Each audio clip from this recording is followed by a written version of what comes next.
వ్యాఖ్యలు చేశారు కళ్యాణ్ గారి మీద. సో దానిపై మీ అభిప్రాయం ఏంటి? బుద్ధి లేని వాక్యాలు.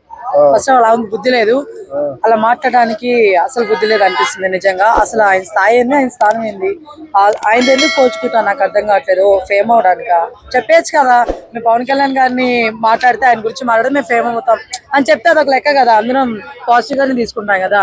అంతేగాని ఆయన 3 పెళ్లిళ్ళు చేసుకున్నారు, ఆయన డిప్యూటీ సీఎం అవ్వలేదా, మేము అవ్వకూడదమ్మా ఆయన అవ్వకూడదు అంటే ఏం మాట్లాడుతున్నారండి నాకు అర్థం కావట్లేదు. ఇప్పుడు 3 పెళ్లిళ్ళు చేసుకున్నారని కాదు కదా డిప్యూటీ సీఎం అయింది, ఆయన చేసిన హెల్పింగ్ నేచర్ ఉంది, ఆయన మంచి మనసు ఇవన్నీ ఉన్నాయి. మీ ఆయనకే ఉన్నాయి, అవి కూడా చెప్పుకోండి, బయట మంచి మనసు ఉందని లేకపోతే హెల్పింగ్ చేస్తున్నారని అన్ని చెప్పుకొని అలా ఓట్లు అడిగి అలా చేసుకోండి. కానీ దిక్కుమాల మాటలు కాకపోతే ఏందది, ఆ పెళ్లి జోలికి ఎందుకు పోతారు? నాకు తెలిసి ఆయనలో మేబీ చాలా మందిని చూస్తున్నాను, ఆ 3 పెళ్లిళ్ళు తప్ప ఇంకోటి రాదేమో వీళ్ళందరికీ. మేబీ ఇంకేం కనిపించట్లేదేమో, ఎందుకు అర్థం కావట్లేదు. ఇంకేమన్నా ఉంటే మాట్లాడండి అబ్బా, 3 పెళ్లిళ్ళు కానీ ఇంకేమన్నా ఉంటే మాట్లాడండి. ఆ 3 పెళ్లిళ్ళు మీకు అడ్డొచ్చినాయా?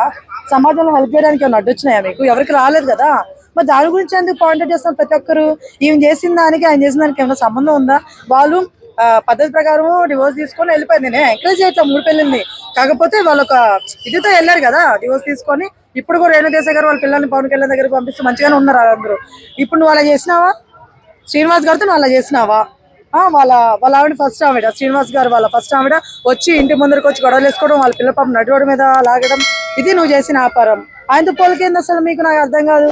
చీప్ గా చాలా తేడా ఉందండి, నిజం చెప్తారు. చాలా వరస్ట్ థింగ్ ఇది, పోల్చుకోవద్దబ్బా. లాస్ట్ టైం కూడా శ్రీనివాస్ గారు పోల్చారు, ఇప్పుడేమో ఈమె. ఏంది వీళ్ళిద్దరు పని పట్టలేదా ఏంది? వీళ్ళిద్దరు నెగ్గడానికి కోసం ఫేమ్ అవడానికి చేస్తున్నారబ్బా ఇదంతా.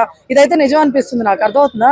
వీళ్ళు ఫేమ్ అవడానికి పవన్ కళ్యాణ్ గారిని మాట్లాడుతున్నారు తప్ప ఇంకందుమించి ఏం లేదు. అసలు వాళ్ళకి ఆయనకి సంబంధం లేదండి, అసలు చాలా తేడా ఉందండి. అర్థం ఆకాశానికి నీట్ తీసుకోలేదు వాళ్ళ గురించి. ఒకవేళ వాళ్ళ దృష్టికి లీడ్ తీసుకునే పరిస్థితి ఏంటంటే, విషయం ఏంటంటే ఎందుకు లీడ్ తీసుకోలేదంటే, ఎందుకు లీడ్ తీసుకోలేదంటే లైక్ ఒక దగ్గర ఉంటాయి మనకి గబ్బర్ సింగ్ లో డైలాగ్ ఉంటది, పాసింగ్ అవుట్స్ అని చెప్పేసి, ఐడియా ఉంది కదా మీకు? అట్లా అనమాట. అంటే ఇంకో విధంగా చెప్పాలంటే చెప్పలేకపోతున్నాను.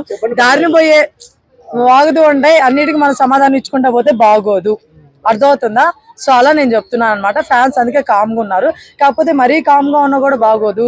అదే మామూలువే కదా, దాని పోయి మామూలువే కదా అనుకుంటే రేపు పిచ్చి ఎక్కువైపోయి కూడా ఇది చేయొచ్చు అనమాట. కాబట్టి అందరూ తేకుండా ఉండాల్సిన బాధ్యత ఫ్యాన్స్ది ఉంది. పవన్ కళ్యాణ్ గారు కూడా రియాక్ట్ అవ్వలేరు, ఆయన ముందు జనాలు హెల్ప్ చేయాలి కదా. ఇలాంటి వాళ్ళు అందరూ రియాక్ట్ అవుతూ ఉంటే ఆయన రెప్యుటేషన్ పడిపోద్ది ఫస్ట్ థింగ్. సో అట్లా అనమాట. మాధురి గారు మీ మీద ఒక మంచి ఒపీనియన్ అయితే ఏర్పడింది ఆఫ్టర్ బిగ్ బాస్. మీరు ఇలా మా పవన్ కళ్యాణ్ గారి గురించి మాట్లాడి ప్లీజ్ అదవద్దు ప్లీజ్. ఇంతమించి నేనేం అనుకోవట్లేదు, కోరుకోవట్లేదు. ఇంకోసారి ఆయన టాపిక్ తీసుకురావద్దు. ఆయన గురించి మీరు పర్సనల్ గా ఓట్లు వేసుకోండి, మంచిగా హెల్ప్ చేస్తారు లేకపోతే ఇంకోటి చేస్తారని చెప్పుకొని ఓట్లు వేయించుకోండి. ఆయన్ని తీసుకోవచ్చు, ఏమైనా తీసుకోవచ్చు కాదు, అది అంతే.